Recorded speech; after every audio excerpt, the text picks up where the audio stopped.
I'm Kate Senior Occupational Therapist at Autism Advisory and Support Service. And hi, I'm Stephanie Watts. I'm a psychologist, also at Autism Advisory and Support Service. And Kate and I are here to have a chat. Today. Autism Acceptance Month is coming up in April, and Autism Acceptance Day is the 2nd of April. And we're here to spread some knowledge, to spread some understanding, and talk about the lived experience of autism, both as clinicians, working with multiple clients with a diagnosis, as well as for myself, my own lived experience of being autistic and being neurodivergent. So we hope you enjoy and we hope you learn and understand and just, listening. Thanks so much for watching. Bye. Thanks so much for joining me today, Steph. So as you and I know, April is Autism Acceptance Month, and you and I thought this would be a really nice opportunity for us to have a bit of a chat about some of the, aspects of autism that we don't often talk about in society. Mm-hmm. So can you just tell me a little bit, maybe to start, about your experience of being autistic? Big question, just to throw it out there to start us off. It is a big question. It's one that I've been thinking about a bit because I think a lot of people often use the analogy of feeling a bit like an alien from outer space, right? And someone that has landed on a planet, a strange planet, and they're not really sure what's happening. I don't know if that resonates with me the same way that it does with other people. And I can see where they're coming from, but I was thinking about what has my experience been like? What do I feel like it's more drawn to? And I kind of thought of an analogy of very school-based, classic, of reading a book. Okay, so everyone has been given the same book, the book of life, if you will, whatever you'd like to call it. Everyone's been given the same book. The difference is I've forgotten to start reading it. I've forgotten to read it. Maybe I've got distracted. Maybe something else has come up. Maybe it just isn't important to me. And I'm on chapter 2 while everyone else is on chapter 20. That's not to say that I'm not going to get to chapter 20. But at the moment, everyone else is talking about this book that I haven't read. They're saying this information, they're talking about characters, they're talking about these events, they're talking about all these things that I don't know anything about. And I can put bits and pieces in because I've read the first 2 chapters, and maybe I've read the back cover and I kind of know bits and pieces that are going on, but I don't have the full story. So it's kind of just like feeling out of place when everyone else knows this information. Like you're always catching up. Always catching up, always just wanting to know more and wanting to know the story, but maybe it's not important some days. Maybe the book is quite boring. Maybe it's something that isn't in my interest, and I just, as much as I would love to be able to know and converse and discuss with people what they know or where they're up to, people are always one step ahead. That sounds incredibly frustrating though, living your whole life feeling like you're one step behind. That must not be easy experience. It's interesting you say that because I probably didn't know that I was one step behind until I was an adult, and until I was studying, and until I was learning about human behaviour and the way that people think and feel and do things. I'd always felt different. I always knew that there was, I don't know if different's the right word, but there was always something that would stop me from feeling the same as everyone else, or feeling as though I was part of something. When I was younger, most people deemed intelligence was the difference. They called me the shy, gifted kid, who was quiet, who wanted to do her own thing, who liked reading, who liked Harry Potter and Disney and liked all those things, but never liked the same as what my peers were like. Is that in terms of like the intensity or the quality? Like what was different about how you liked those things compared to how other kids might have liked those things? Because they're quite age appropriate, right? Like, I mean, even now, you know, those things are things so many of us love. Yeah, they definitely were. They were age appropriate as I got to that age. Okay. Disney is obviously age appropriate as a kid. Harry Potter, however, the books came out when I was in kindergarten in Australia. They came out the year before in the UK, but in Australia, first time I got my hands on a Harry Potter book, I was in kindergarten. I could already read. I could already read that Harry Potter book, and I would sit and read it to my mum every day. That is not age appropriate. No, you know, so whilst and I think for many parents actually, that interest might have not been age appropriate at 5, 6 years of age words. It's interesting because I know of another beautiful autistic child that also loved Harry Potter, and the difference was didn't necessarily have the capacity to read it to themselves at that age, but loved it being read to at that kindergarten and year 1 age group, and just found this whole world had opened up, that like a new world had existed that he didn't know was there before. Yeah. So that kind of idea, I wonder what it is. I mean, we could have a whole tangent around Harry Potter. You know, you and I love Harry Potter. But what it is about those things that draws us in. And how it's really funny because I think a lot of people I speak to, and it, like you said, it's the world, it's the escape, the set into a different reality. That wasn't me. I wasn't that imaginative kid who put myself in other worlds. I was very in touch with reality, probably too much. I was so hypervigilant on reality. But thinking about it, I watched the Harry Potter reunion, the 20-year reunion in January, and I was bawling my eyes out because they were talking about how Harry Potter has reached just so many people and made people feel connected and loved, and it is a place that people can go and feel as though they're part of something. And that just hit home. Harry Potter was safe.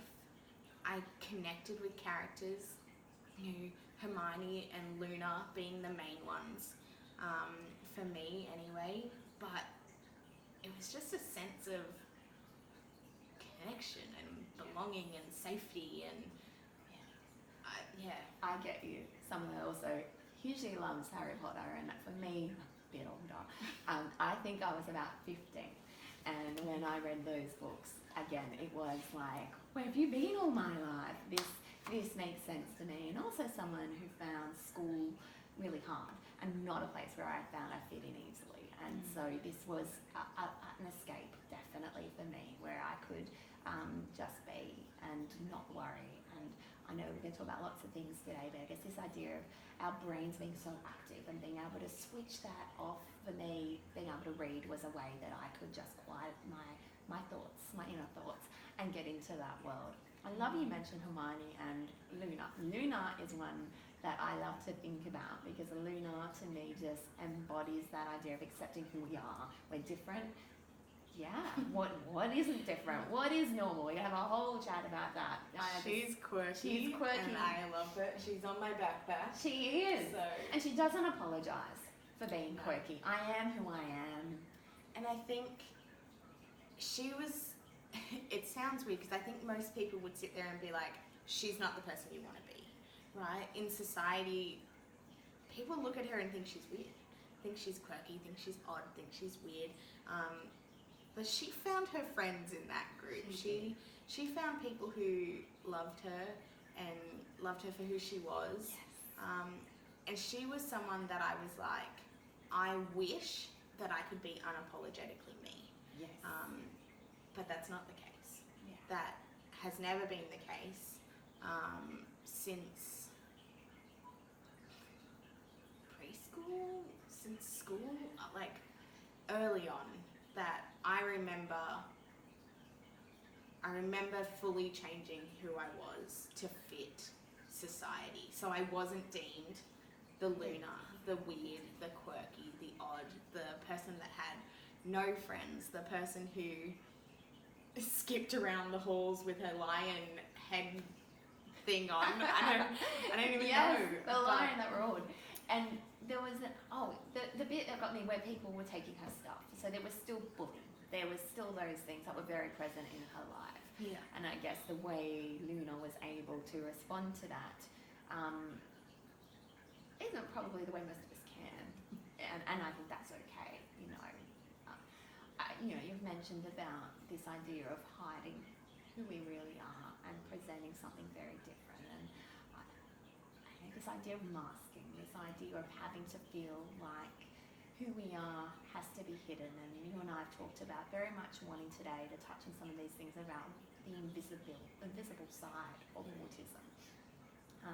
Can you talk us through a little bit about that experience of having to mask? It's kind of a weird one. I don't know that I'm doing it a lot of the time now. Yeah. It's become so automatic, so ingrained that this is the way that I've been told to act and this is how I should do it. And I sit here even now and think, this isn't me. I'm sitting here talking in a very professional, using my gestures. I'm sitting here. Eye contact. I'm like, I make my eye contact, and I'm like, ooh, put my little fidget in my lap. I'm like, ooh, my leg should go up. No, it should go down. No, like I'm very aware of everything that I'm doing, and that is the part now as an adult that I'm so hyper aware of. Yeah. That when I was younger, masking came from bullying. Masking came from other people being bullied. Masking came from those little side comments that people would make. Things like, just trying to think, I remember in preschool, one of my teachers was like, "Oh, stop moving your hands that way." And from then on, I kind of just sat on my hands. I didn't want to flap them. I didn't want to fidget. As I got older, I would kind of just like sit here with my hands, maybe moving them slightly, maybe doing circle motions, little subtle kind of stems, I guess, rather than discreet. sitting here like this. It's almost like you're being primed of what's expected and what's not expected. Yeah, and it wasn't until again I got older that I was like, oh, like I needed to do those things. Absolutely. Because I then wasn't feeling comfortable after that, and I think that's one example. Eye contact is another one. The classic of, hey, look at me when you're speaking. And people don't mean anything by it, but it impacts. Yeah. And eye contact's an interesting one because even in a lot of interventions, it is a focus, right? Where we're trying to teach kids that to be socially appropriate, we need to be showing that we're listening. I've been very aware. I'm actually looking straight at you the whole time, and I am so sorry because I'm realising that could be extremely awkward, but a little hard to have this chat, not look at you. I am aware of it also, mainly because I feel like you're staring into my soul. I am so sorry. I will try and look around a little bit. You're fine. I think it's a good thing to talk about because we don't talk about that. This actually often can cause even pain for some people. It's not comfortable. It can be distressing.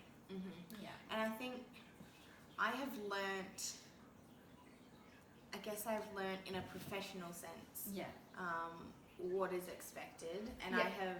I have been taught how to do those things. It is not natural. No. It is not something that I would ever do automatically. I have to put in so much effort to make eye contact, or to use my hands, or change my facial expression, my tone of voice. Yeah. So all these things are things you're going to kind of tell yourself in the back of your head as you're doing something, and That's exhausting, right? Like all this extra stuff you have to think Problem about. is, it's not normally the back of your head. Yeah. It's normally forefront, and it becomes all-encompassing. Yeah. And people will often be like, "You seem distracted." Yeah, because all I can hear is my thoughts telling me to look at you or not to look at you, or is that too much eye contact? Have you looked at her yet? What are you doing with your hands? No. Yeah. And it just becomes so confuddled and so confusing and puzzling in your mind that you're just like, I don't know, social communication, who cares? And when we think like you're a psychologist, Yeah. so your job relies on you having to talk to people all the time. So those things are probably going to be there all the time. Every time you've got a client or you're interacting with your colleagues, even like your job relies heavily on communication. Yeah. How does that leave you at the end of the day? Because when I work with you, I see you, and most people I imagine and I know wouldn't realise how much is going on behind the scenes for you to present in, what do we call it, like a typical manner, right? To be able to function, you hold your job beautifully, you do a beautiful job as a psychologist. But what does it cost you? It's a big question as know. well. It is. I think the first thing to point out is that, again, I have learnt how to do my job. Yeah. And I love my job. I love working with the clients that I work with. I Yeah. love doing that training and resources and all of that. I wouldn't be doing it if I didn't enjoy it. But it has taken a toll.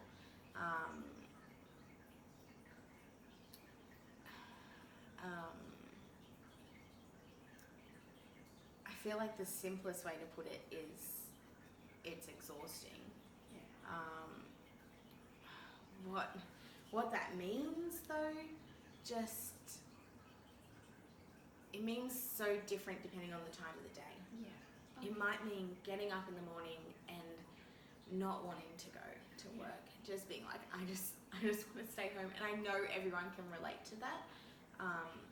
But when you are crying hysterically because you can't get out of bed, not because you don't like work, not because you don't want to go see your clients, because you do not have the energy to get up and put that face on.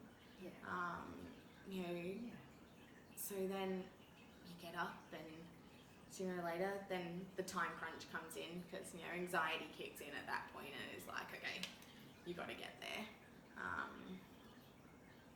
You drive and you listen to the same music every day to make sure that you have a constant, and you you sing along if you feel like it, but maybe do some dance moves in the car. People next to you stare at you. I do always wonder about that when I sing in the car with people next to me thinking on the road when we stop. Sup? No. But then I get to work, and again, it's more effort to get out of the car. Yeah. It's like, okay, I've got to do this. Like, this is something Willing that yourself, like, out of the car. Yeah. And I am someone who responsibility and commitment has been driven into me since I was young. So if I was to, and I know you know this, I really struggle to call in sick. Yeah. I can't make that decision, and I can't put other people, like I can't inconvenience other people, and it makes it very exhausting for me. And then I get to work, and I kind of go into maybe a bit of autopilot mode. Yeah. I know what my job is, and I've got my schedule, and I know what I'm doing, and I just gotta go do. And those days are fine. They're exhausting, but they're fine. Got a structure to them, Yeah. right? Yeah. The days where random things are added, where there are crises, where there are sudden changes to work schedules, or when I'm trying to do my work but other people need things from me, and that it's all part of the job and it's all part of work, and there's nothing we can do about it. But the mental exhaustion of having to physically change what I am doing to leave what I had expected and transition to a whole other thing just adds just monumental amounts of stress and anxiety in the day, which by the end of the day, normally I get home and lay in a lounge and scroll through TikTok or just to kind social media, I guess, unwind, or just to release from that. Yeah, to do kind of nothing, and I lay there for hours and I don't talk and I don't interact, and I might have my weighted blanket or a soft toy, or something sensory and tactile, and something that I can just feel kind of cozy with.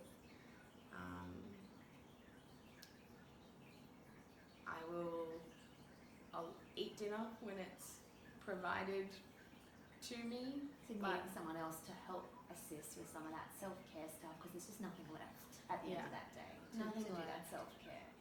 There's nothing left to talk, there's nothing left to move, there's nothing left to take care of myself. And I guess with you about investing in relationships, and you've given all of that in the daytime, so your own personal relationships, and I can imagine that can be really tough. I know, my mum, she probably cops the brunt of it a little bit. She gets the irritated, the frustrated Steph at the end of the day that kind of snaps and then cries because she's so apologetically like, I feel so guilty about snapping, because it feels out of my control at that point. Would you say that's moving into, I mean, we haven't mentioned the words, I guess, meltdown and shutdown as yet. Would you say that's moving towards kind of that meltdown territory? It may not be a meltdown. It may, if I get irritated and mum reacts to that, or my partner reacts to that, or someone reacts, then maybe it would be more of a meltdown, more of that externalized, just hysterical crying and frustration, and whether there's self-injury or self-harm involved in that, or what that looks like. But most of the time people don't react. Most of the time they know that I am not intending that. I hate the idea of being rude.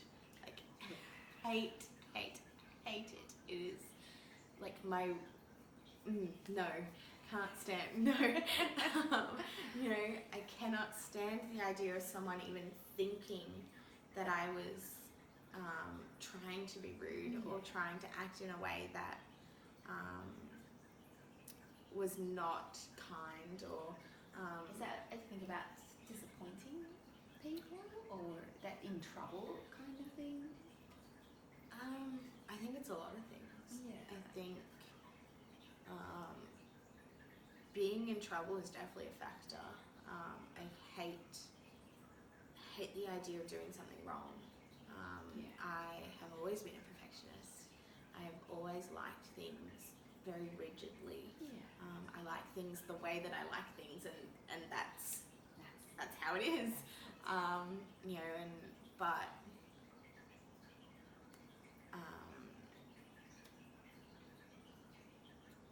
what were we saying? I just lost my complete train of thought. About things being about disappointing people, or about the rudeness. So if you felt perceived being rude, you find that really, really hard. Yeah, so being in trouble was definitely one factor. Hurting another person. Yeah. And knowing that I have impacted them in a negative manner. Yeah. And the fact that then if they're angry, I feel their anger and I'm going to be angry. So why does everyone want to be angry? This is really interesting to me because we often talk about people with autism not having empathy. I think it's one of these big myths about autism, so not the case. And tell me about that, because you're talking about feeling intensely what others are feeling. Yeah, I feel everything. I think that's kind of the easiest way to kind of put it. And I feel everything so strongly that I don't know how to react to it. If I feel anger, I cry. If I feel anxious, I cry. If I feel really excited, I cry. If someone is disappointed, I cry. It's just a lot of crying. That's my emotional kind of way of dealing. Yeah, it's how your body expresses what it's feeling. But empathy is a funny thing, I guess. Like you said, the myth, I guess, or the way we've been told is that autistic people lack theory of mind, right? Yeah. They lack understanding another person's point of view. For me, I don't think that's the case, and I'm sure some people may say that that is the case for them. And I can definitely see areas of my life where that may have been the case, but empathy-wise and emotion-wise, it's not about understanding what they're going through. It's about feeling what they're feeling and being with them. If you're angry, I'm going to feel that. I'm going to know full well that you're angry. I may not understand why you're angry. I may not understand what you need. I may not understand how to help you through that. But I will know that you're angry, and I will do anything that I can to try and help you. To try and be there, to listen, to learn, to understand. The problem with that is if someone else is in such a heightened state, I'm going to be in a heightened state because our emotions are now matching. So it's always really funny because I think the classic kind of thing we see is people who are upset and then they're like, oh, my autistic child won't comfort me, or my autistic child, or my autistic partner, or my whoever is autistic in their life, doesn't know how to respond. And that may be the case. For me, I sit there and say and think and go, I don't know how to respond until you tell me. But as soon as you tell me, I know. And I may not be comfortable, but I will try. And it's also, isn't it, about what someone else needs as a response. So we may both feel an emotion of sadness. I may need a hug when I feel sad. You do not want a hug. To the point where I know this so much that I sit on my hands when I see you in distress, because my go-to is just to give you a hug, and I know that's not helpful. No. But it is then just because you may not give me a hug, or it doesn't mean you're not with me and feeling my emotion. You are with me, sitting with me, listening, and so I think it's one thing, isn't it, for us to experience an emotion and understand, I guess, or to be in touch with what another person's emotion is. It's another thing in how we respond to that. We're not all going to feel the same thing is helpful, and I guess it's one thing to know what we need, and then to know what another person needs. It's also complicated, isn't it? And I think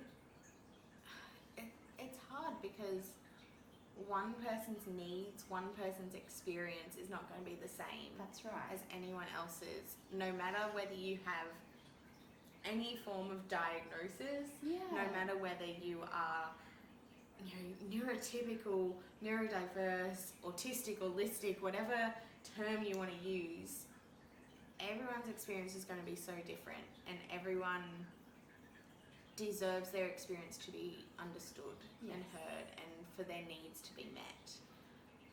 Which I think,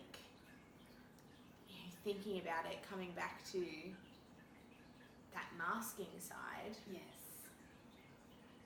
it was because needs weren't met as a child. And that's not to say people didn't care. No. I know my parents, for example, did everything they could to try and make me safe and comfortable. And there's only so many times professionals can say, no, you're fine. Don't worry about that. She'll grow out of it. Or, she's just shy. How old were you, Steph, when you got your diagnosis? 25. The diagnosis of autism. I think when we talk, there's so many co-occurrences, right, that come with autism, and I know there's lots of things happening for you. But 25. So that's a long time to be experiencing feeling a little different to others and not have that explained to you as to what's happening for you. And it came, it's kind of a funny way it came about. I started working in disability and working with autistic clients and working with clients of multiple disabilities and multiple presentations, and doing training, and I'd sit there and I'd be like, why does that matter? I did that, and I don't get it. Why is this a focus? And I would just be laughed at, but I didn't know why. I didn't ever know why I was being laughed. I didn't ever know why people thought I was different. I didn't ever know what people thought of me. I just knew that they were thinking something, and no one ever told me. So I then got to that point where I was like, oh, okay, was it a relief? Have an understanding? Or it was scary at first. 6 years of uni as a psychologist, and I think the word autism was mentioned once. Wow. That's quite frightening, isn't it, really? Yeah. I didn't have knowledge. I didn't even know what the word autism meant. I'd heard Asperger's. I had a friend who had a family member who had the diagnosis of Asperger's. I didn't know what that meant. No. I was just like, oh, I know a person. And the language is so confusing, and there are so many words. And you and I have chatted about this so much. What is the correct way to speak, and what is deemed, I guess, acceptable by the autistic community? I know even saying, when I'm describing and talking to you, is it okay to say Steph is autistic? Should I be saying Steph has autism? Or how do we talk about this? This is a big topic because everyone's perspective and everyone's preferences are kind of different. Predominantly within the autistic community, people prefer identity first language, and by that we mean autistic person. Stephanie is autistic. I am autistic. I am an autistic person. Autism comes first. And the reason that is because I can't separate from it. No. Nor should you need a reminder that I'm a person. Let's hope not. So it doesn't make sense for a lot of people that person has to come first. Yeah. However, there are still people who prefer person first language. So I was asking, how is this okay? How do you want us to identify that or describe it? If I was, I don't know, introducing you running a training, for example. Yeah. Yeah. And I know for me, I do prefer identity first. Yeah. But person first sometimes also makes more sense in the sentence. Yeah. And I am someone who's very aware of, I guess, grammatically correctness and trying to speak and sound appropriate, I guess. And therefore, I personally do not mind either way, but my preference is identity first. It's the same with things like autism spectrum disorder, on the spectrum, Asperger's, Aspie, Auti, the neurodiversity, like all these terms that get thrown around, and some of them aren't used anymore. No. Some of them are not accepted in the community anymore. I guess the tricky thing, right, with it being a spectrum, and so that how we differentiate and help understand and about the person that we're with and we're talking to. Some of the other words that get thrown out and haven't yet mentioned is high functioning, low functioning. I'm so sorry. I know just mentioning them is not an easy thing. Severe autism, just a little bit autistic. Yeah, we're all a bit autistic. Yeah, mildly autistic. Yeah.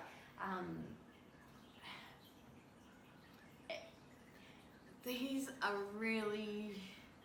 they're really challenging terms because it is a spectrum, but that spectrum even changes for a single person on a day-to-day basis, on a situation-to-situation basis. And I can sit here and I can chat with you and I can use my voice and I can express what my experience has been. I can do that, and I can think very hard about regulating my body language and what that looks like and doing all of that. And people will look at this and be like, high functioning, right? Right. I hold down a job. I've studied. Yeah. I've done all these things. I've played sport. I've done things that society would deem You're in a quite relationship, successful. have a partner. Yeah. As generally successful. As functioning, right? As Yeah. functioning in the community and in your life. The difference being, I will leave here and I will not do anything for the rest of the day, and I will probably cry, and not because I'm upset, because I'm exhausted. I will probably watch a Harry Potter movie, let's be real. Nothing wrong with that. And It's that exhaustion that comes, how much something costs you compared to perhaps how much it may use up someone else's energy. Do you And I think a lot of people will use a spoon theory. I don't know if you've ever heard of this theory. It was often used for chronic illness, but a lot of autistic people are using it as well at the moment. Of basically everyone starts their day with a set number of spoons. Okay, so you might wake up and you might have 8 spoons for that day. Every task that you do uses a spoon, though. Alright. Okay, so you've woken up, and usually it's a good day. So you've woken up, you got out of bed, and you went to have a shower. So 1 spoon used having a shower, right? Yeah. Maybe you go and make some breakfast, have a cup of tea, whatever you might do in the morning. That's another spoon. Then you might drive to work, and you might spend all day at work. And for some people that might be 1 spoon. For other people that might be 4 spoons. We depend. Everything we do in our day has a spoon. The difference is, I wake up in the morning, and just getting out of bed might be 3 spoons. Okay. Going to take a shower might be another 2 spoons. I'm already up to 5. I've only got 8. Going to work in that day might be the rest of my spoons, and I come home. There's none left. I don't have any more spoons. Yeah.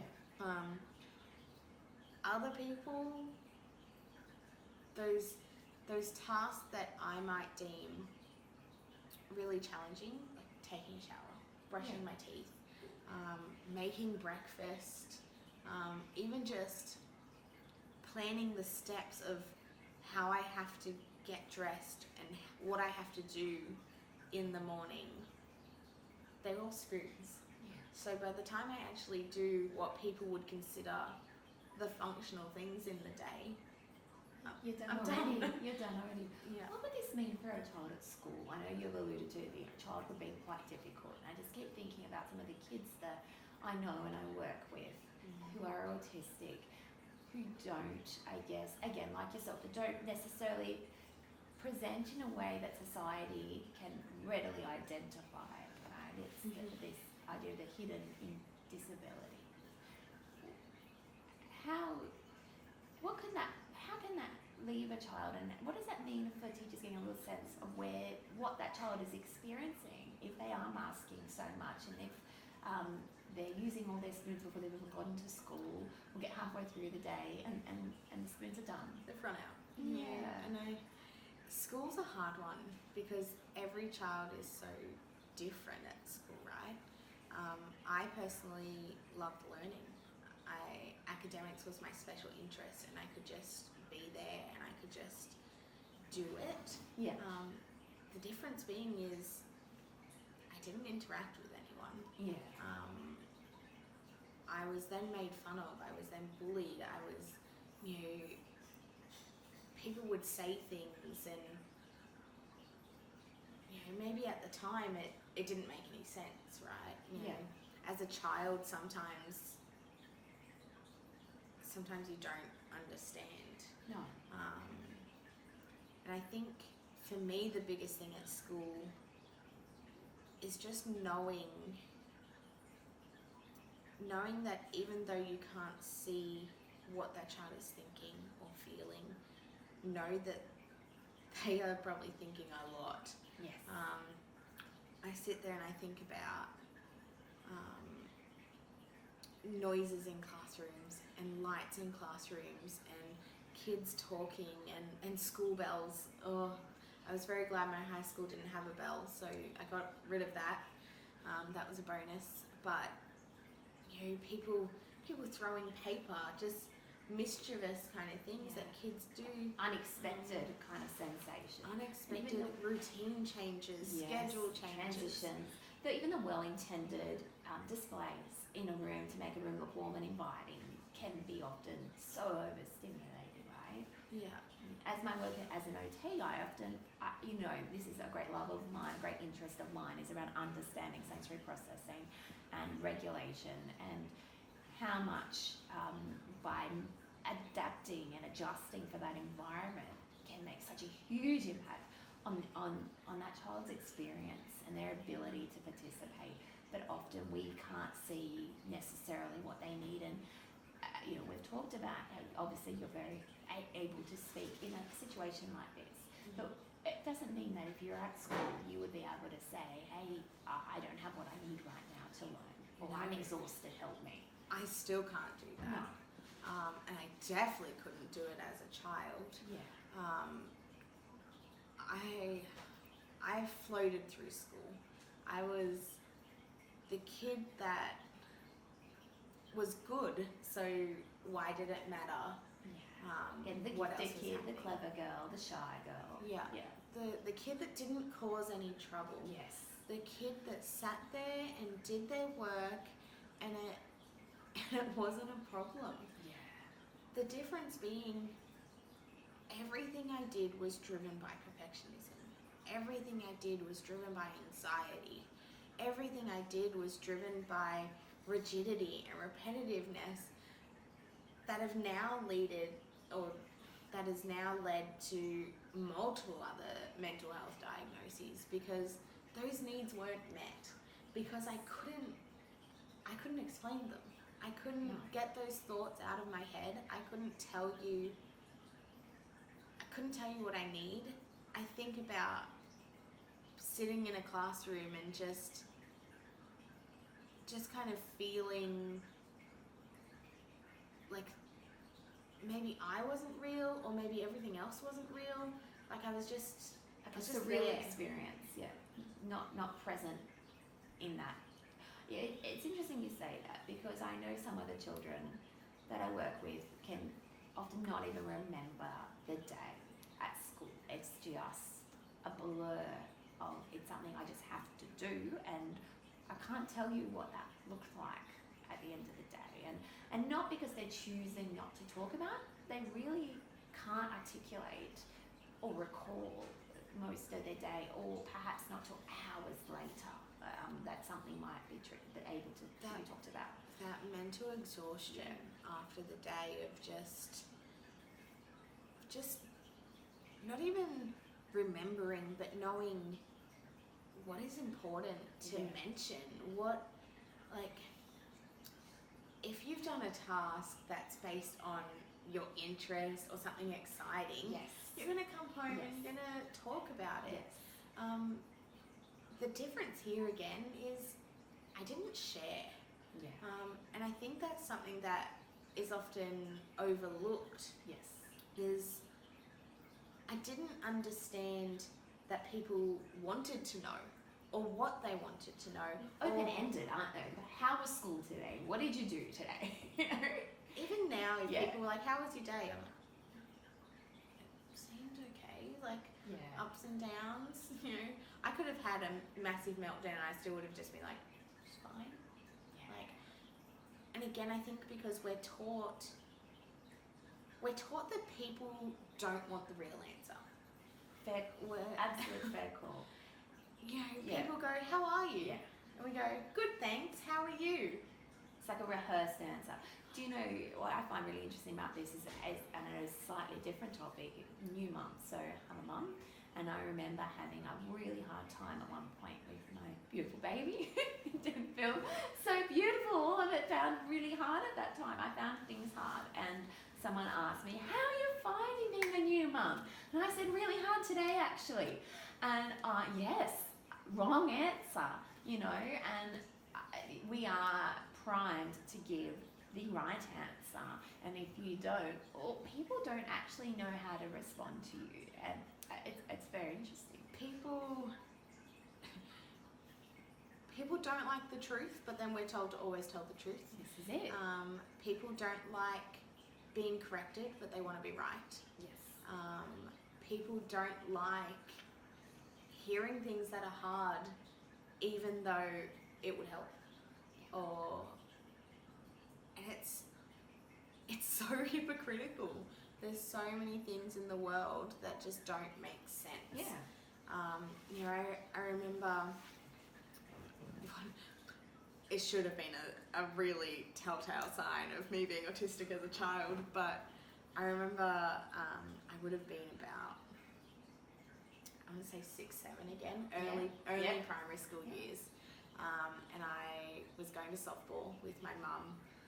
She was coaching a under-16s team at the time. So I'm 6, 7 years old, maybe even younger, to be honest.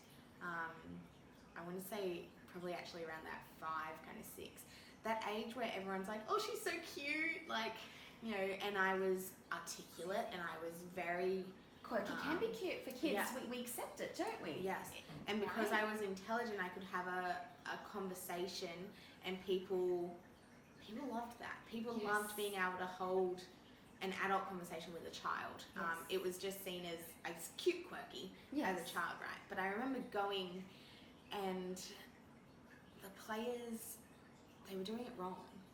They had their fingers...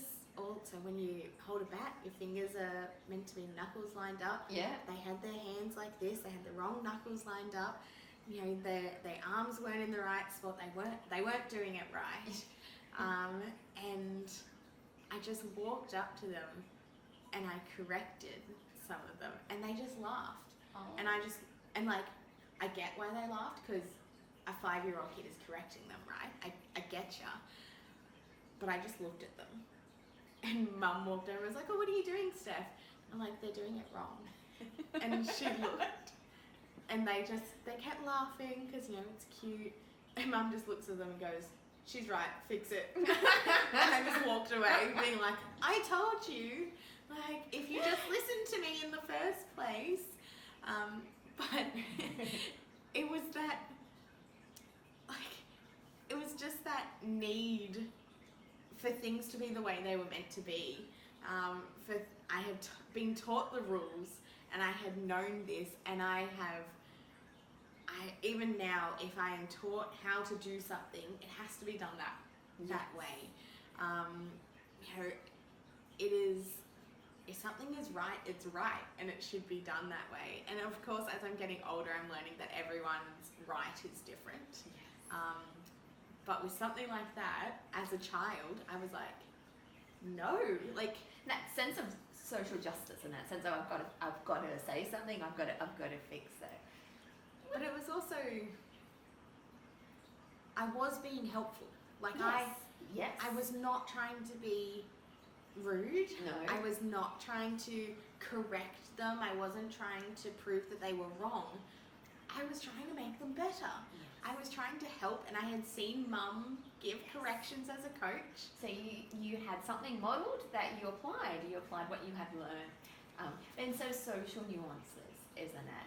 And at 5, 6, we kind of have a giggle and we get away with it, right? For lack of a better word. Yeah. And then as we get older, It's not as funny. It's not as funny. It's not as cute. It's not cute quirky. It's just quirky. And we don't do as well with quirky. It's now just annoying. Yeah. People will often say, that was annoying. Yeah. Or why do you always do this? Or can't you just let me do it my way? No, I can't. And I'm not ever trying to put someone down. I'm not ever trying to make it that they were wrong. It's almost like this, just like this drive in my mind that I'm like, but I need to let you know that you could be doing something differently. And now I might say it and people are like, oh, I prefer to do it that way. And I'll accept that, but I'll be like, it's wrong, but okay. Like, you do you, but... I'm also thinking about these kids we haven't really mentioned today that are not verbal, or for lack of not speaking, right? Or not speaking a lot, or who can't articulate what they're feeling, but still feeling and experiencing the types of things that you're talking about. I just keep thinking about how frustrating it must be not being able to clearly, I mean, even when we can speak, we don't always get it out in the way that we were understood. No. What that must be like when they can't. And of course, that has not been my experience, and I cannot speak for the people whose experience it is, because that's their voice, and they have a right to explain and provide and give that understanding for people. But I can sit here and know I have moments where I cannot speak. I have moments where words are just too hard. Yeah. It doesn't mean I'm not thinking. No. It doesn't mean that I don't have needs. It doesn't mean that I don't just wish that I could tell you. It just means that at that moment, words aren't there. And that's where these days, having technology and having different modes of communication is just so beneficial as long as we use them. Yes. Do you want to share some of that? Because I know some of these modes of communication are sometimes we don't even think about, some of the technology that is around. And I will also point out around, I guess, music and art. We often don't, just because a person can't tell us doesn't mean they can't sing it, they can't draw it or paint it. You know, we get blown away by some of the beautiful things that we see. And I think it makes me think of, it's actually a TikTok that I saw, so sorry to the person whose it is, but I don't know who you are. And it was, I believe, a teacher, I believe in the US, that has a non-speaking autistic child in their class. And they took a video, not of the child, just, you could just see the desk, and played Encanto. And so we don't talk about Bruno. And this child perfectly, pitch perfect, sung words and all the next line of those lyrics non-speaking, no meaningful language, no, he wasn't using words to communicate, but could hit every note and every word of that song. To me, I was like, why do we not use different modes of communication for connection? Yes. Not for language. No. You know, there's a time and place for language, there's a time and place for communicating. But connection and sense of belonging, and that kid probably just knew that someone was in his world and he was there and he was heard. You know, and thinking about what, you know, some, like you said, some of the things we might use in there, music being one, art being one, the iPad being a great one. There's free things on an iPad, but you know, speech therapists, etc., can set it up and help you with it and do all of that as well. So things where you can press a button and it can say the words for you that you want to say. Yeah. And that might be something really simple like ball. Kid presses ball, you know, gets a ball.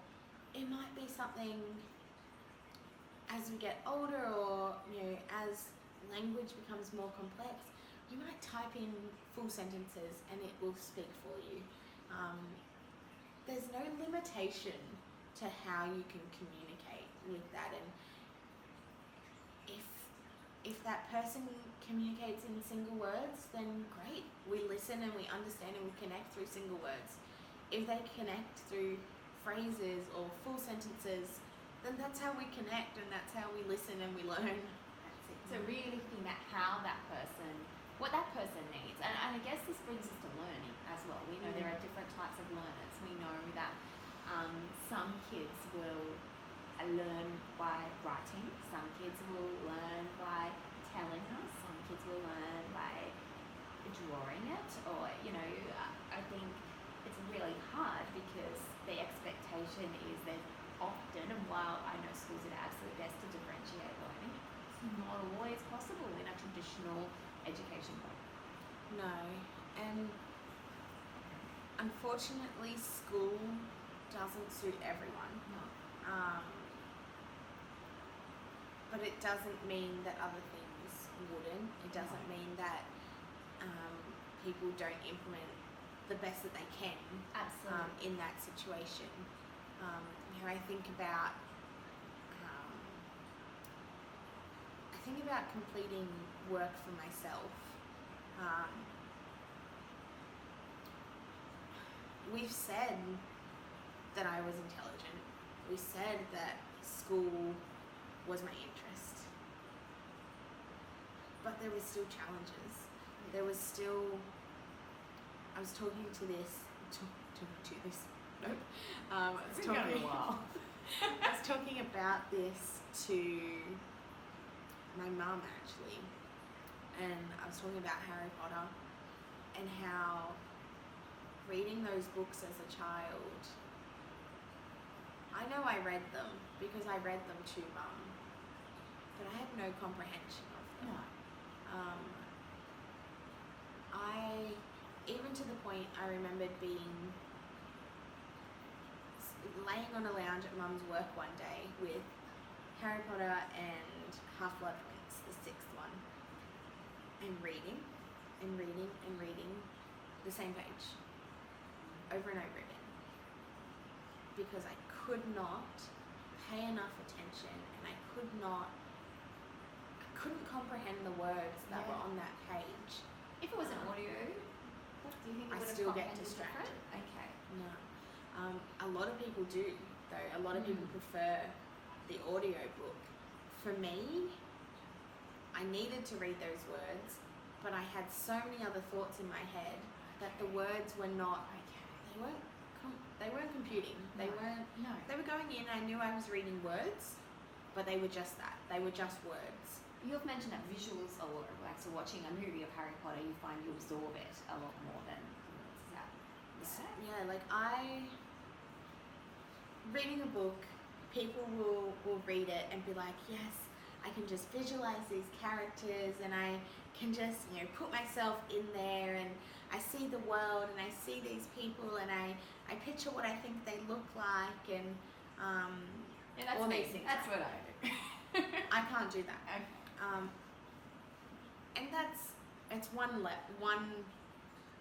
side of the extreme, I guess.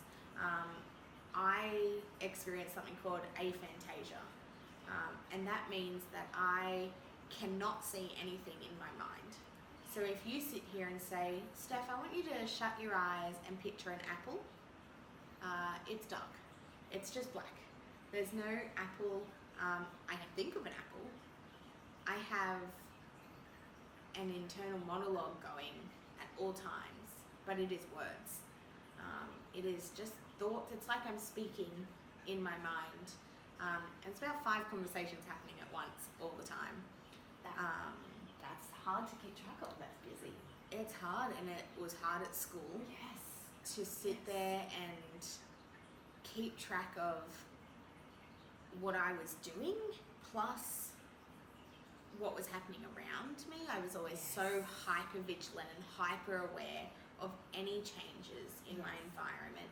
Whether that meant someone just shifted their seat slightly, I'd be like, my startle response was through the roof all the time, still is.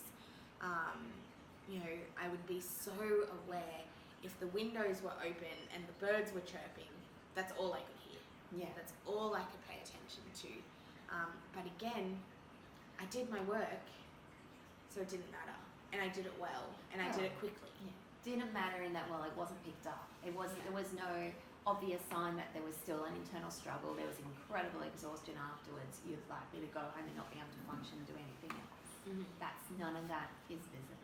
This idea of just focusing on, we hear those birds out, this idea of what we call, T kind of language around difficulties with sensory modulation and everything sounding the same, from the air conditioner, the fan, the birds, the teacher's voice, all at the same level, and we can't filter something out to zone in and focus on that salient kind of sound that we need. Absolutely. And it blew my mind when I was older to learn that people can block out sound. Yes. It was one of those things that I didn't know I experienced things differently. Yes. I didn't know that, people couldn't hear what was happening 20 metres away. I didn't know that people couldn't just listen to a conversation that was happening over there. And then I would get in trouble for eavesdropping. I'm like, well, I can hear everything you're saying, so...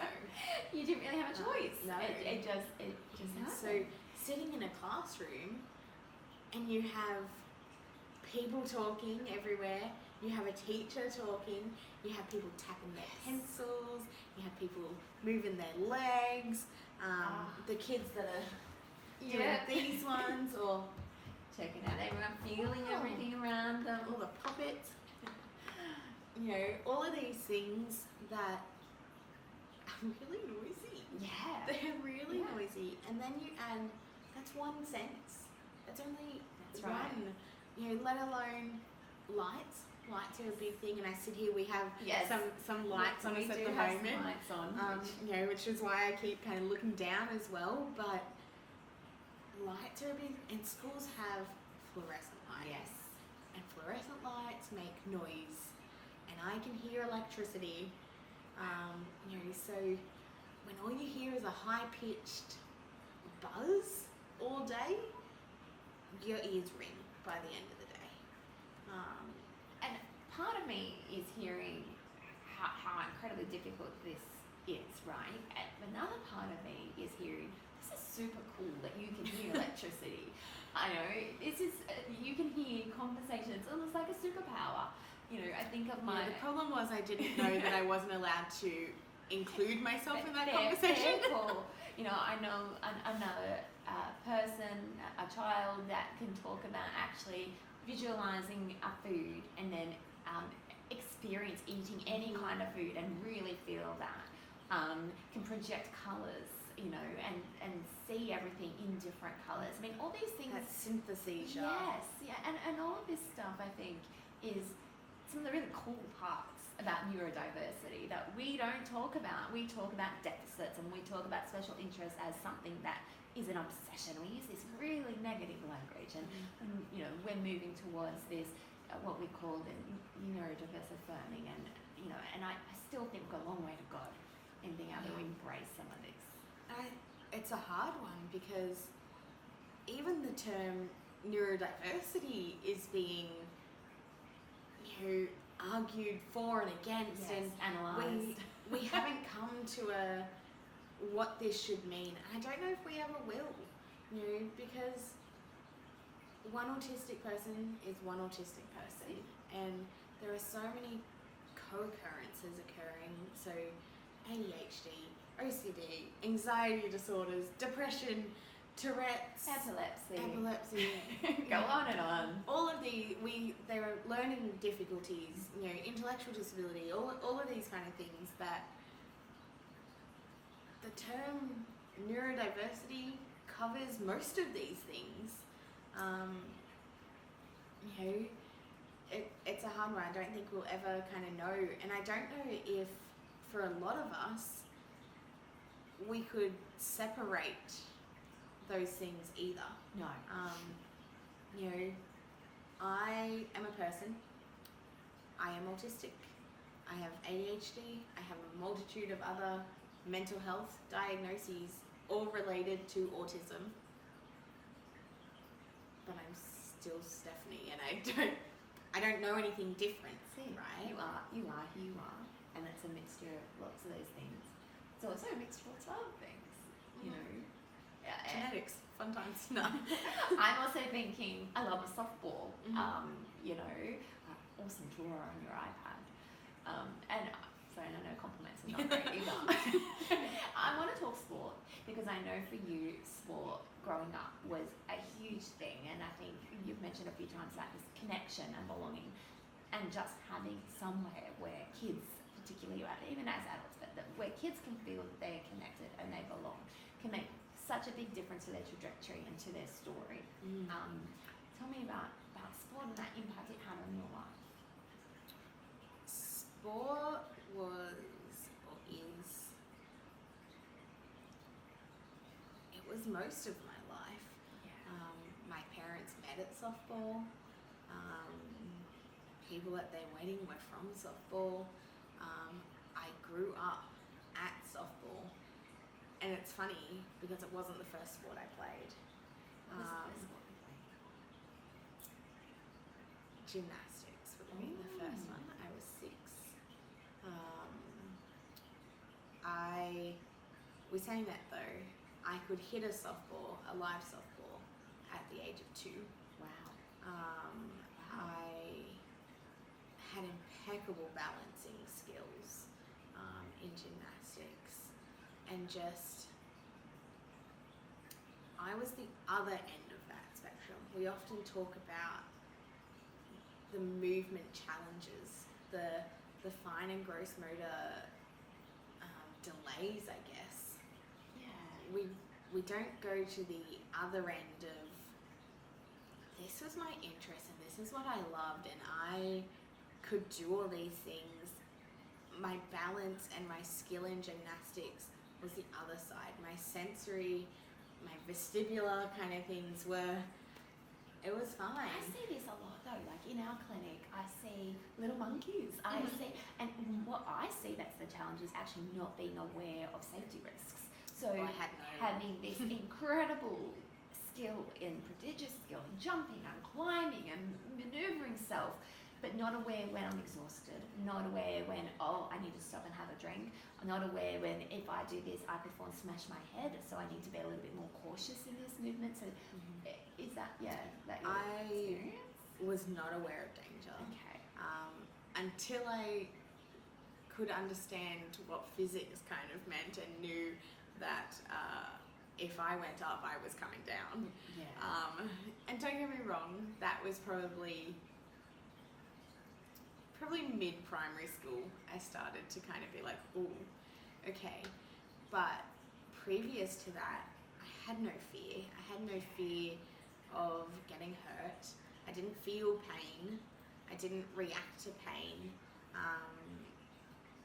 I would just jump. Yes. Just jump. Yeah. But I learnt skills because of it. Yes. I could get up on the beam and not be scared Yes. to be up there. I'll jump off things into a foam pit. It's foam. And I knew that. I wasn't scared of that. I wasn't scared to be upside down. I wasn't scared to push limits of my body. Well, in softball, I guess, smash that ball and, as hard as you could. And I wasn't scared to do those things until I was taught how to be scared. Yeah. I was taught that you can be injured if you do that, or please be careful, Steph. I don't want you getting hurt. Why would I get hurt? Then those fears. Was it then harder to continue?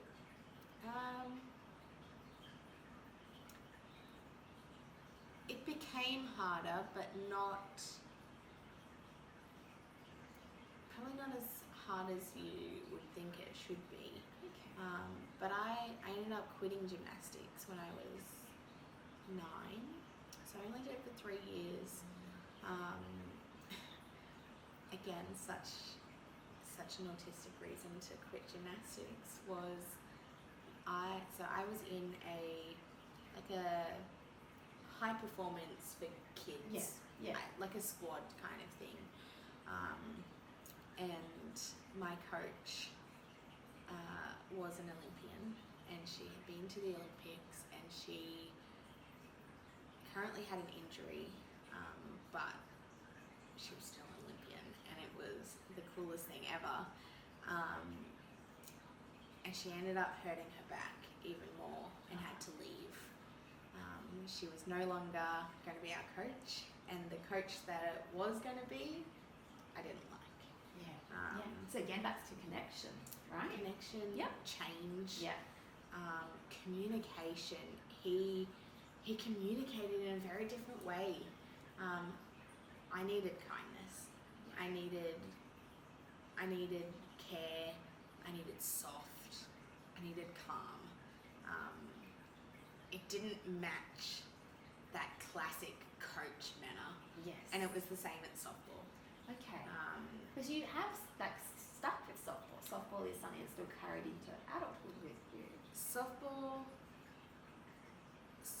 was always an interest. Okay. Softball, I knew all the stats.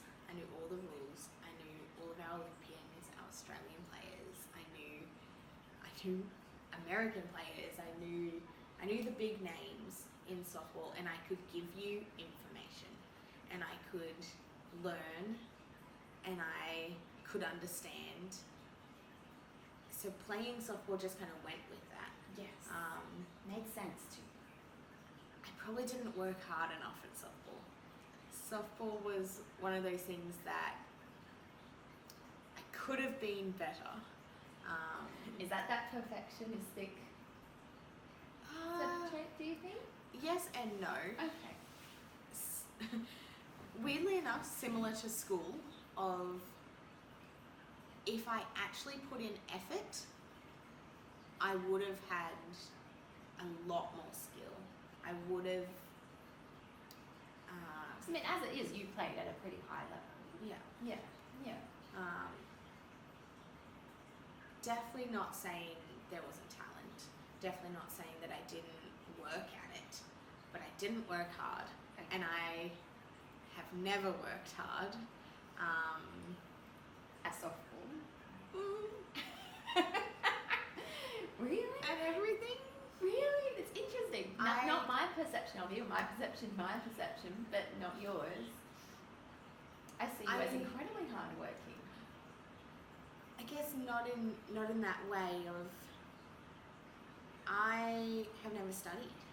I never read a textbook.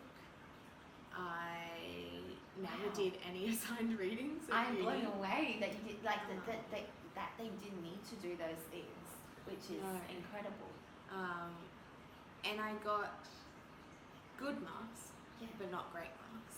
Not marks that should show my potential. Yeah. And it was the same with softball. I went to training and I worked hard at training. I did my own pitching training because I loved to pitch and that's what I wanted to do. But that was it. Like I did what was required.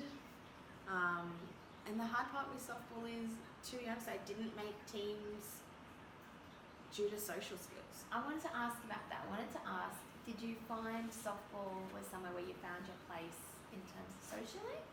Like with others? No. Okay. So maybe when I was younger, I probably Yeah. would have said yes. Because we're more interest Right. based on our friendships when we're younger, Yeah. right? Reflecting now, I was still bullied at softball. Facebook and social media was first being introduced when I was early teenager, so there was a lot of things happening with that. Predominantly again with softball based people. There was a lot of times where I had to be told that that wasn't appropriate to say those things, or or hey, just a reminder, people can actually see what you write on social media. Got it. But as a 13-year-old girl, that is You're expressing. never, that wasn't who before. thought I was having a private conversation with someone else, Yes. only to find out that they can give information, was a bit of a shock to the system at that time. But sitting there, and I have made friendships at softball.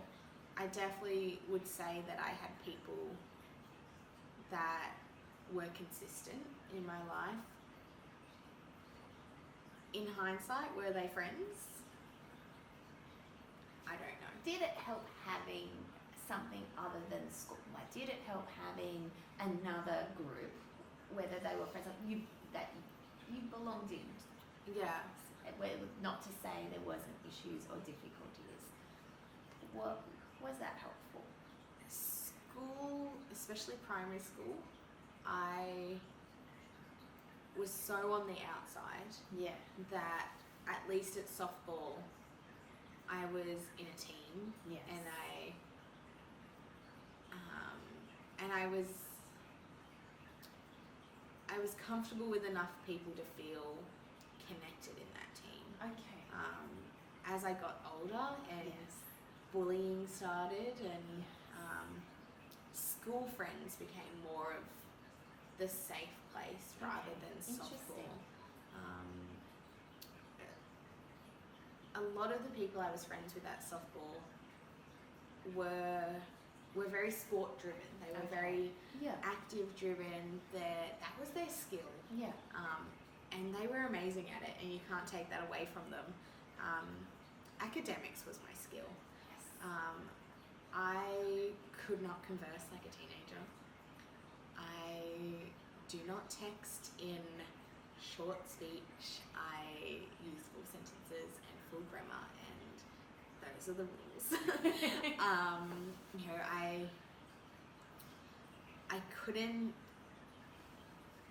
I didn't talk about boys, and I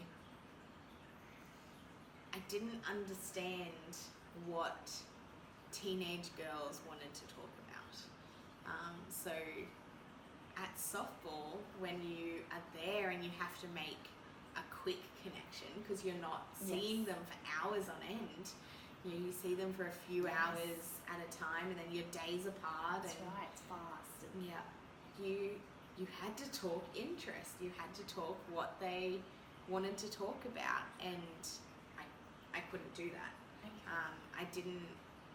One, I wasn't interested. It frustrated me that they would talk about, or just people in general. Like, I'm using softball as an example, but it's the whole of teenage girls It's at bigger that than softball. time. It was much bigger. I couldn't communicate in the same way that other people could, Yes. and they didn't understand me, and I didn't understand them. Yes. it wasn't a me problem, it wasn't a them problem. It was we didn't understand each other. Like I said before, I have always spoken like an adult. I have always been rather articulate, not with my emotions, but in general conversation. Which makes sense, being a psychologist, that would be where you're drawn to, a profession where we are using our words. Yeah. So like, that's always been a factor. As I've got older, people have obviously caught up. People have also gone to uni. They've also studied. They also hold adult conversations because we are now adults. And if anything, it's now gone the other way. Or if I sit there and I'm like, can't we just talk about Disney and be happy and fun? Like, Let's go back to those I don't things. want to talk about what vacuum you're buying. No. Like, And we've talked offline, I guess, around the importance versus interest kind of hierarchy of how we do things. And that can be very different, you know, for a neurodiverse person in respect to, let's say, a neurotypical person. yeah. And I never realized how interest-based everything that I kind of did was. I have my set interests. I like what I like. But there's only so many times people can put you down for those things before you don't talk about them. Yes. So the interest is still there, it's just not shared then with others. Yeah. It's a home interest. It's with a select few that you feel safe with to share that interest. Maybe.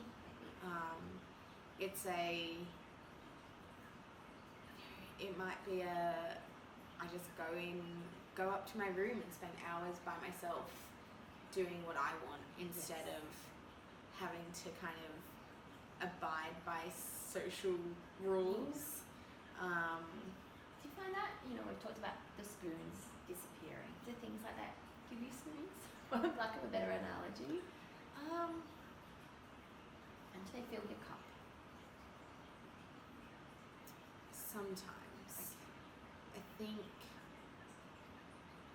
depends on the comfort level, and by that I mean not comfort of what the interest is and how much I love it, because that doesn't change.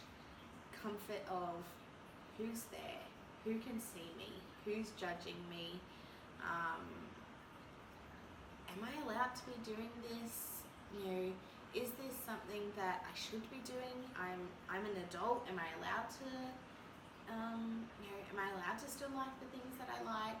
Am I allowed to have a squishmallow? Am I allowed to have these kind of things? And there's a lot of thought that goes into every single thing that I do. Constantly analysing. Let's talk about some of the things that got behind this, because there's some pretty cool stuff here, and I guess it comes to that idea of what can people do to support, what can schools do, what can allied health professionals do as a society, what can we be more open and understanding and accepting of. I know we've been talking for such a long time now, but maybe to finish, it might be really nice to share some of the cool stuff we've got here and what feels good and what helps. And most of it is pretty classic, what people would consider, I guess, a fidget these days, like a tactile fidget. Tell me some of your favourites. What are some of the ones that you like?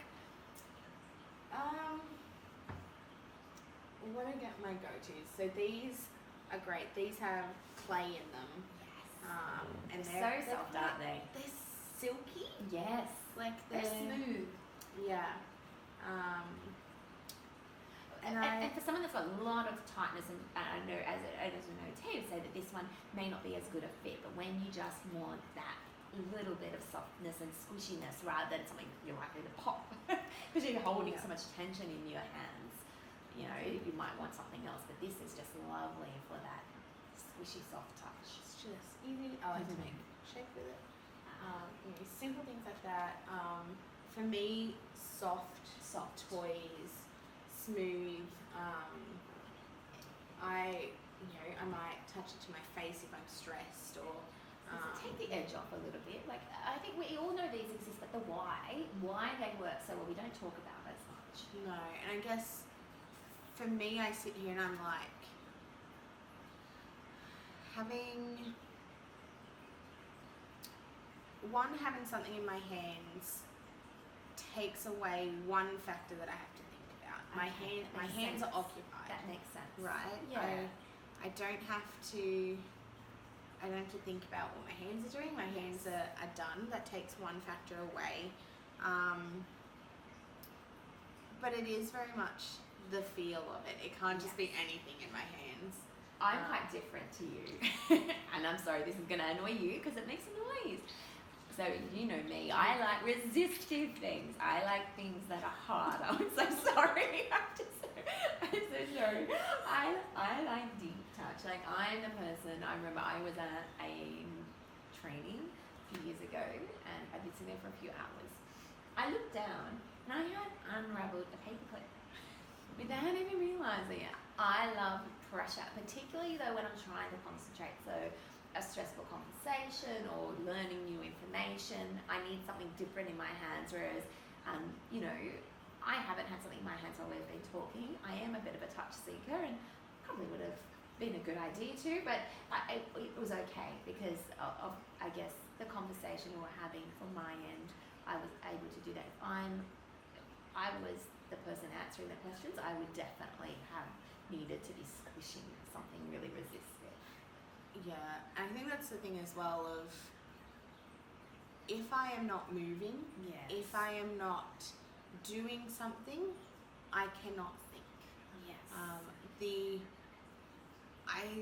I struggle so often to even just make my words into a sentence because there are so many thoughts happening in my head at once that they're all convoluted, and I have to use so much thinking time to even just put things in place. Yes. And that was something I often got in trouble with at uni. Okay. I was just thinking of this when we brought it up. I had a supervisor who got extremely frustrated at me, actually told me that I will never be a psychologist and that I do not know anything and that I shouldn't have been doing my master's, all because I would have a 10 to 15 second pause before I answered his question, because he would ask me such an open-ended question that required so much data and so much detail, and I didn't know what information he wanted. I didn't know how much detail to give, how little to give, whether I had the right answer or how he was going to react if once I gave this answer. And because it had so much detail, I had so many different words and sentence structures and so many different things that I wanted to say to him that it took time to put in order. I couldn't just be like, okay, so this is... Yes. I was like, all right, so go this first, then this, but this might relate to here, and I had to order it all first. But then people sit there and go, you don't know this, or why are you so stupid? It's just not acceptable, is it? Like, that you would, I don't even have words to think that you were told that is just not okay, because you needed a pause, you needed time. And even, I remember walking out of that room, bawling my eyes out and ringing mum from the hallway in uni. Luckily no one was there, but I was in a different state. I wasn't near mum. I couldn't just go and get support. That would have broken your mum's heart too, I imagine. Yeah. She couldn't be there to give you that support. Yeah, I couldn't talk to my partner. I couldn't talk to mum. She was at work, but luckily mum answers her phone at work, and I just rang and I'm bawling my eyes out, and I couldn't explain to Mum what had happened because I didn't understand how taking a pause was such a big deal. I'm gonna say I don't understand it either. No. And I just couldn't comprehend that. No. And I look back on a lot of my studying, especially university, and I got through it, and university makes sense. Their academics make sense. Their, the social factors, though, of university, especially when dealing with supervisors and authority and people who can pass fail you. Yeah. In a position of power. It's scary. Yes. It was so anxiety provoking constantly, and at that time I didn't know. I didn't have the awareness. I didn't know why I was on edge. I didn't know why people were frustrated with me. I didn't know that eavesdropping in conversations and then giving my 2 cents wasn't appropriate. Do you think it would have helped if, say, lecturers like that one say you had already had that diagnosis and you would have been entitled to reasonable adjustments? Seems a common sense kind of reasonable adjustment to me, that you need a little bit more time to process or need something to squeeze while you're talking. Do you think that would have made a difference? After my diagnosis, I have similar adjustments put in place of needing processing time. Yes. Needing to have my notes with me. Yes. To reduce again that load of putting things in order. If I have notes, they're already in order. I'm trying to think what else my adjustments because there's this pressure around me, or this misperception. Kids are lazy. They're not working hard enough. They're not, because they actually have a slow processing speed, even though verbally they might be very articulate, for example. Which, it's really funny you say that, because we often see it that way, right? Of a slow processing speed. I know for me, I process things very quickly, but I process every single detail of it that it appears to people as slow. Yes. In a standardized setting, it's not slow. No. But in a functional setting, it is. Makes sense, because you're actually processing so much. You're probably processing super fast, but there's just so much. You're processing way more than perhaps someone else may be. And that's where some of these things come back in, of slowing down or reducing the amount of things that I have to process to make that decision. And the difficulty is, like, I look at Poppet and, or the fidget spinner pen, a lot of these things have become fads, which is really frustrating to me as a therapist, that things that were designed and developed to be tools for regulation and can be so powerful, as you're describing, in taking away one less thing you have to think about, giving you that ability to attend, to focus. Otherwise, you're just going to be thinking about, I really need to move, I really need to touch, that somehow their power, for lack of a better word, has been taken away because they've become toys, not tools. And because they've become toys, not tools, they can end up being banned, they can become overused, used for the wrong reason, so then they're becoming a distractor rather than a tool to help calm, to help focus and regulation. And don't get me wrong, some of them, there's obviously things on here that are not toys. That's right. They're not things that we would consider toys per se. The classic headphones. Yes, blocking out noise, of course, it's always a factor. But just having your own space, your own time, the pressure on your head. Yes.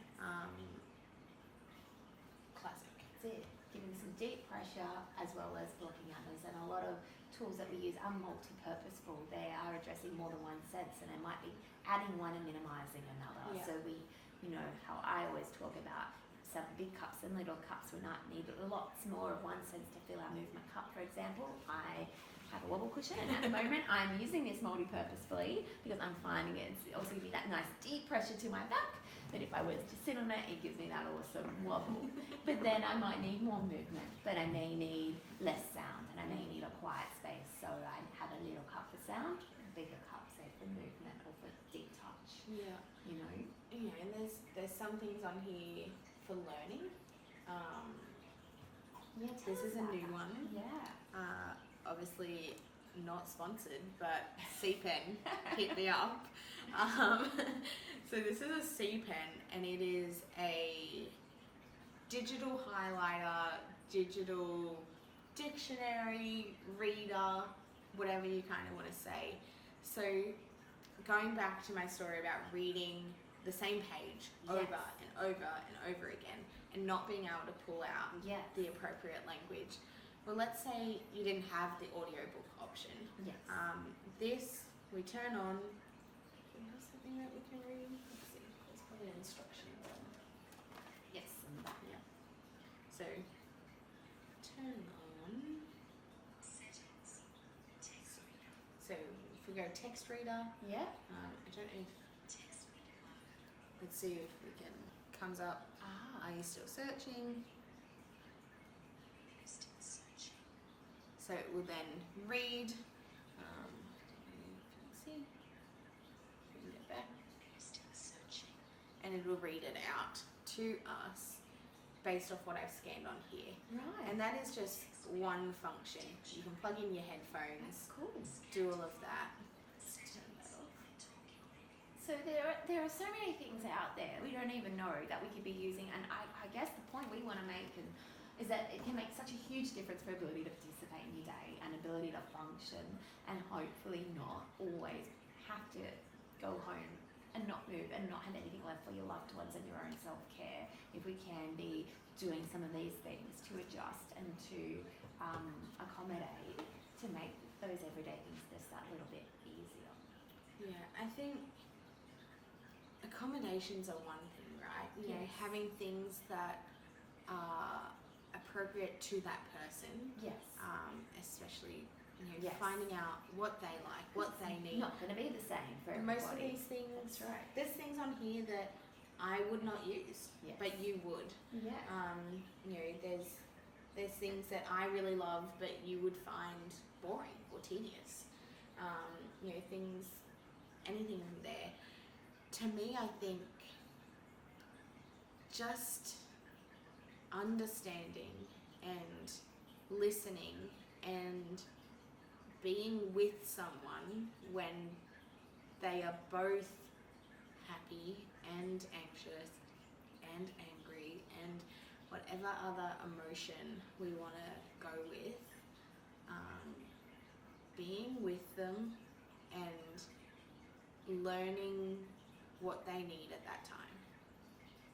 And we discussed this before, and sometimes we're not good at it.